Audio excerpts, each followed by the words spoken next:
नमस्कार। मैं वसंत रावल ज्योतिष विद्या ज्ञान चैनल के अंदर आज मैं आपको बताने आया हूं कुंभ लग्न की कुंडली के अंदर धन योग कैसे देखा जाता है। कुंभ लग्न की कुंडली के अंदर आज मैं आपको 16 प्रकार के अलग अलग धन योग बताने आया हूं। तो आइए देखते हैं। अगर कुंडली के अंदर यहां पे 11 नंबर लिखा हो तो समझ जाना ये कुंभ लग्न की कुंडली है। पहला नियम, कुंभ लग्न की कुंडली के अंदर धन स्थान के अंदर गुरु स्वगृही होकर बैठा हो तो प्रबल धन योग बनता है और गुरु की महादशा, अंतर्दशा, प्रत्यंत दशा के अंदर उत्तम कक्षा का धन लाभ होता है। दूसरा नियम, कुंभ लग्न की कुंडली के अंदर धनाधिपति गुरु 11वें भाव के अंदर स्वगृही होकर बैठा हो तो भी प्रबल धन योग बनता है और गुरु की महादशा, अंतर्दशा, प्रत्यंत दशा के अंदर उत्तम कक्षा का धन लाभ होता है। तीसरा नियम, धनाधिपति गुरु चतुर्थ भाव के अंदर स्वगृही शुक्र के साथ अंशात्मक युति करके बैठा हो तो भी प्रबल धन योग बनता है। क्यों? क्योंकि यहां पे शुक्र दिग्बली भी होता है और शुक्र स्वगृही होकर मालव्य योग नाम का पंच महापुरुष राजयोग बनाता है। तो ऐसे व्यक्ति को मकान, वाहन, प्रॉपर्टी, जमीन, जायदाद ये सबसे बहुत अच्छा धन लाभ होता है या फिर माता के द्वारा उत्तम कक्षा का धन लाभ होता है। चौथा नियम, धनाधिपति गुरु चतुर्थ भाव के अंदर उच्च के चंद्र के साथ अंशात्मक युति करके बैठा हो तो भी प्रबल धन योग बनता है। क्यों? क्योंकि चौथे भाव के अंदर चंद्र दिग्बली होता है और चौथे भाव के अंदर चंद्र उच्च राशि में बलवान होकर बैठा है। तीसरा, चंद्र गुरु की युति गज केसरी योग नामक राजयोग बनाती है। तो ऐसे व्यक्ति को भी जमीन, जायदाद, प्रॉपर्टी, मकान, वाहन या फिर अपनी माता के द्वारा उत्तम कक्षा का धन लाभ होता है। पांचवा नियम, धनाधिपति गुरु पंचम भाव के अंदर स्वगृही बुध के साथ अंशात्मक युति करके बैठा हो तो भी प्रबल धन योग बनता है और ऐसा व्यक्ति अपनी बुद्धि, वाणी और ज्ञान के माध्यम से धन अर्जित करता है। छठवां नियम, धनाधिपति गुरु सप्तम भाव के अंदर स्वगृही सूर्य के साथ अंशात्मक युति करके बैठा हो तो भी प्रबल धन योग बनता है और इसका फल सूर्य और गुरु इन ग्रहों की महादशा, अंतर्दशा, प्रत्यंत दशा के अंदर मिलता है। सातवां नियम, धनाधिपति गुरु भाग्य स्थान के अंदर स्वगृही शुक्र के साथ अंशात्मक युति करके बैठा हो तो भी प्रबल धन योग बनता है। क्यों? क्योंकि यहां पे दो प्रकार की शुभ स्थिति निर्माण होती है। पहला, भाग्य स्थान के अंदर शुक्र स्वगृही होकर बैठा है और दूसरा, नवम भाव गुरु का कारक भाव भी माना गया है। तो ऐसे व्यक्ति को वाणी, कला, ज्ञान, धर्म ये सबसे धन लाभ के योग बढ़ जाते हैं। आठवां नियम, धनाधिपति गुरु दसम भाव के अंदर स्वगृही मंगल के साथ अंशात्मक युति करके बैठा हो तो बहुत शुभ मानते हैं और सोने पे सुहागा जैसा फल मिलता है। क्यों? क्योंकि यहाँ पे 5 प्रकार की शुभ स्थिति निर्माण होती है। पहला, मंगल स्वगृही होकर रोचक योग नाम का पंच महापुरुष राजयोग बनाता है। दूसरा, दसम भाव के अंदर मंगल स्वगृही होकर बैठा है तो कुल दीपक योग नाम का राजयोग बनता है। तीसरा, मंगल दसम भाव के अंदर दिग्बली होकर बैठा है। चौथा, 10वां भाव गुरु का कारक भाव माना गया है। पांचवा, मंगल गुरु की अंशात्मक युति औदार्य योग नाम का राजयोग बनाती है। तो ऐसा व्यक्ति अपने कार्यक्षेत्र, व्यापार या प्रोफेशन के द्वारा उत्तम कक्षा का धन लाभ प्राप्त करता है।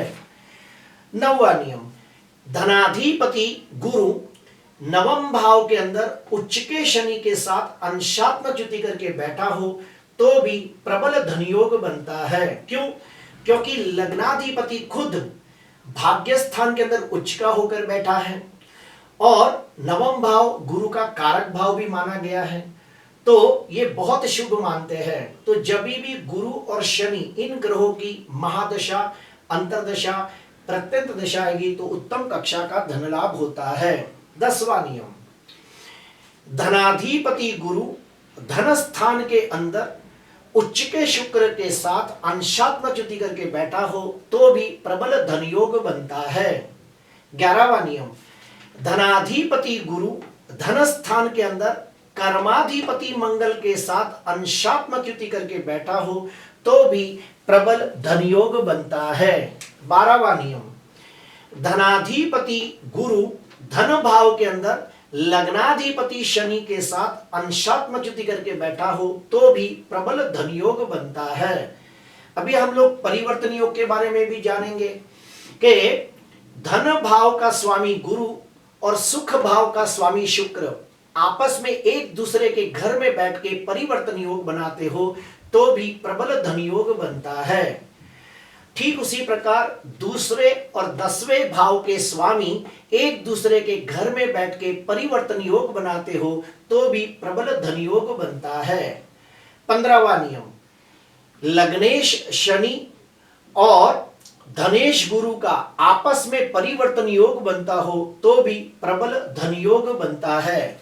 और भी एक नियम है कि लग्नाधिपति शनि और धनाधिपति गुरु की शुभ युति अगर जो 11वें भाव में होती हो तो भी प्रबल धन योग बनता है। और आखिरी नियम, धनाधिपति गुरु लग्न भाव के अंदर स्वगृही शनि के साथ अंशात्मक युति करके बैठा हो तो सोने पे सुहागा जैसा फल मिलता है। क्यों?